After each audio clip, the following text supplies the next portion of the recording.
어제 LAFC 경기에서 그동안 손흥민 선수에게 의존하지 않겠다고 말해오던 산토스 감독은 결국 제대로 대참사를 맞고 말았습니다. 그리고 그 한 경기로 인해 손흥민 선수의 위상은 오히려 더 커졌습니다. 정말 아이러니하게도 손흥민 선수를 명단에서 제외한 그 선택 덕분에 지금 LAFC 안에서 손흥민 선수가 얼마나 큰 영향력을 가진 선수인지 아주 노골적으로 검증돼 버린 상태입니다.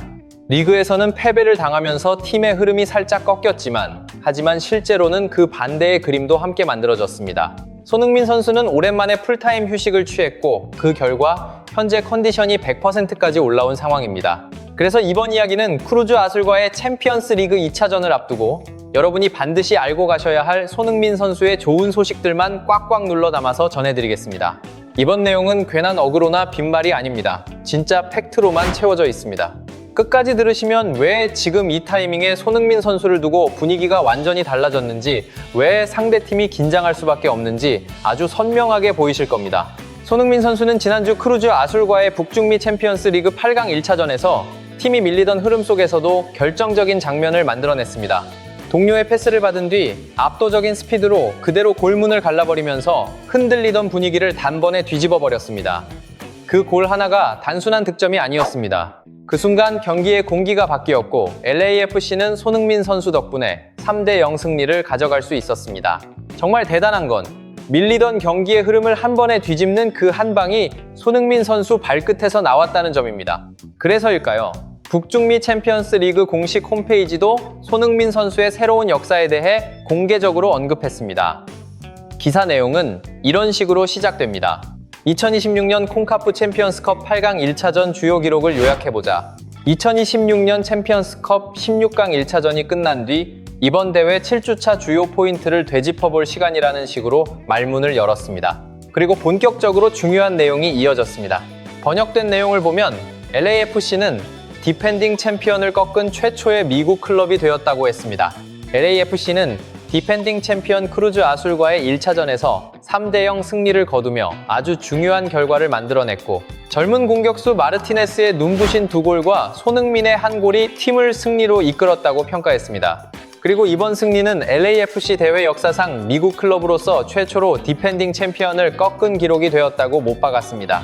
지난 시즌 챔피언스 리그 우승팀인 디펜딩 챔피언 크루즈 아술을 납작하게 눌러버린 경기였다는 뉘앙스까지 담아 기사화한 것입니다. 정말 흥미로운 건 여기서 끝이 아니라는 점입니다. 그 경기에서 마르티네스가 2골을 넣었음에도 불구하고 메이저리그 공식 홈페이지에서는 손흥민 선수가 사실상 맨 오브 더 매치로 평가받을 정도로 존재감을 드러냈습니다. 왜냐하면 경기 전체가 밀리던 흐름이었는데 손흥민 선수의 골 하나로 판이 뒤집혔고 그 결과 3대0이라는 완벽한 승리로 연결됐기 때문입니다.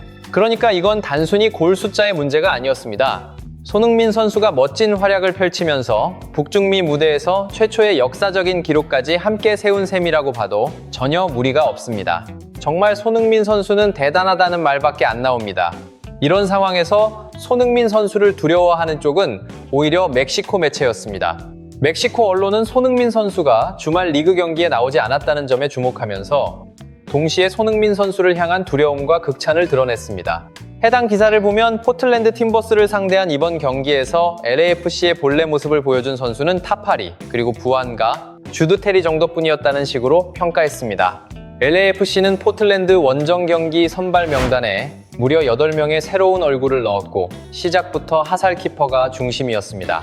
그러나 그는 경기 중반 부상으로 교체되면서 자신의 기회를 놓치고 말았습니다. 이후 투입된 카터 키퍼는 겨우 21살의 나이에 데뷔전을 치렀는데 불행하게도 교체 투입된 지 2분 만에 팀버스가 선제골을 넣었습니다. 홈팀이 1대0으로 앞서가며 기세를 올리는 순간 주드 테리가 강력한 슈팅으로 기습적인 1대1 동점골을 꽂아 넣었습니다.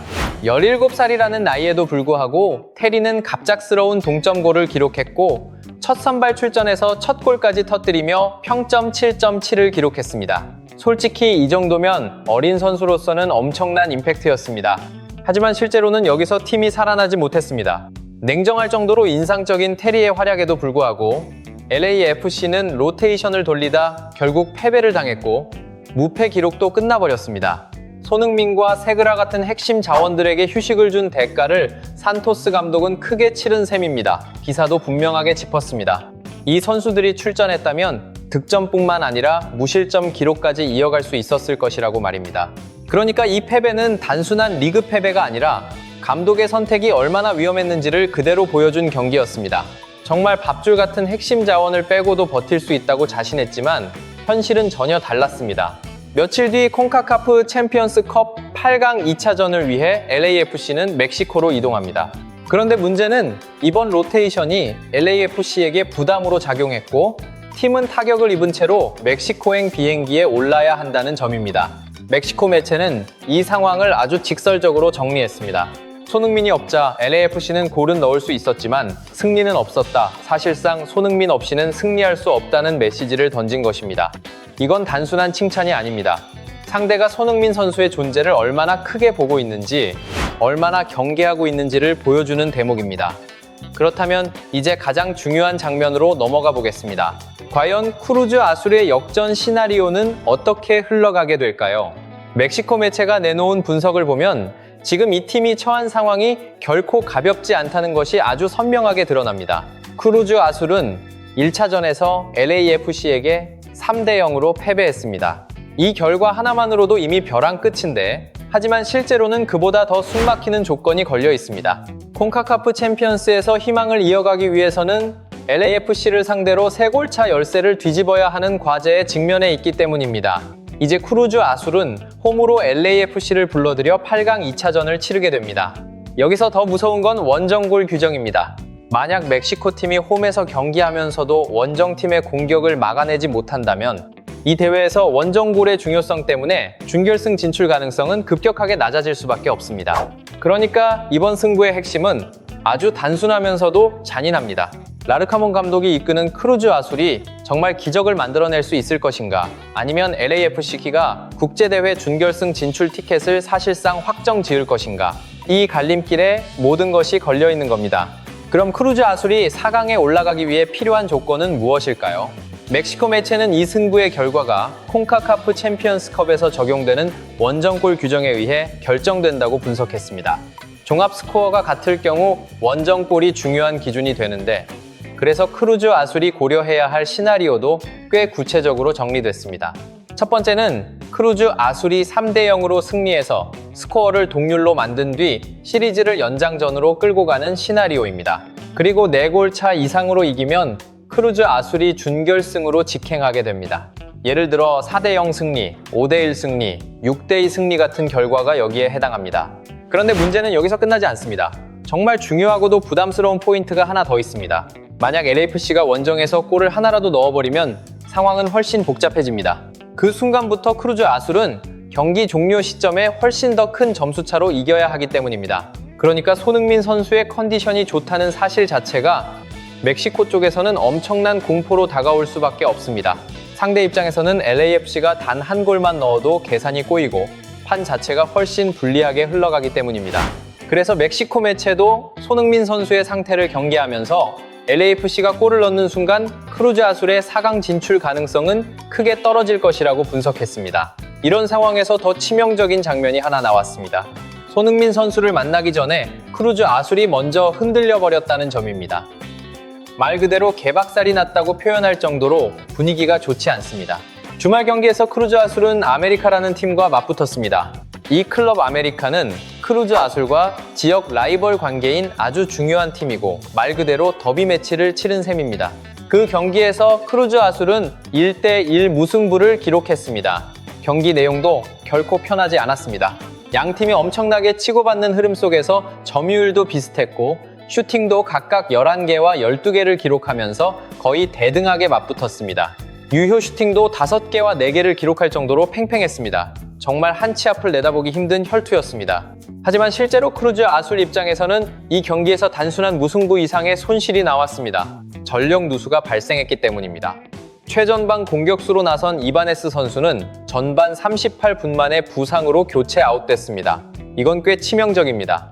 이제 LAFC와의 총력전을 앞두고 공격수가 필요한 상황인데 가장 앞에서 버텨줘야 할 선수가 빠져버린 겁니다.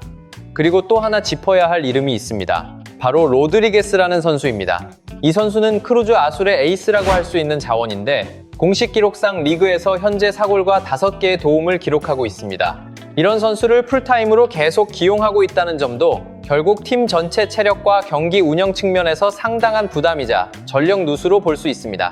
이렇게 보면 크루즈 아술은 지금 여러모로 버거운 상황에 몰려 있습니다. 이번에도 또 비기면서 팀은 무려 6경기 동안 승리가 없는 상태가 됐습니다. 이게 왜 중요하냐면 경기 페이스라는 건 정말 무시할 수 없는 부분이기 때문입니다. 흐름이 올라와 있는 팀과 내려앉은 팀은 같은 전력표를 들고 붙어도 결과가 완전히 달라지곤 합니다. 그런데 손흥민 선수를 만나기 전 LAFC 쪽은 어떤가요? 손흥민 선수는 풀타임 휴식을 취하면서 컨디션을 100%로 끌어올리고 있습니다. 반대로 크루즈 아술은 지역 라이벌과 치열한 혈투를 치렀고 거기다 6경기 무승이라는 무거운 흐름까지 짊어진 채 다음 경기를 맞이해야 합니다. 정말 냉정하게 말하면 지금 분위기만 놓고 보면 거의 멸망 직전이라고 해도 과장이 아닙니다. 이렇게 크루즈 아술이 또다시 승리를 챙기지 못하고 6경기 무승을 기록하자 현지에서는 감독 경질을 요구하는 기사까지 나왔습니다. 팬들의 반응도 상당히 거칠었습니다.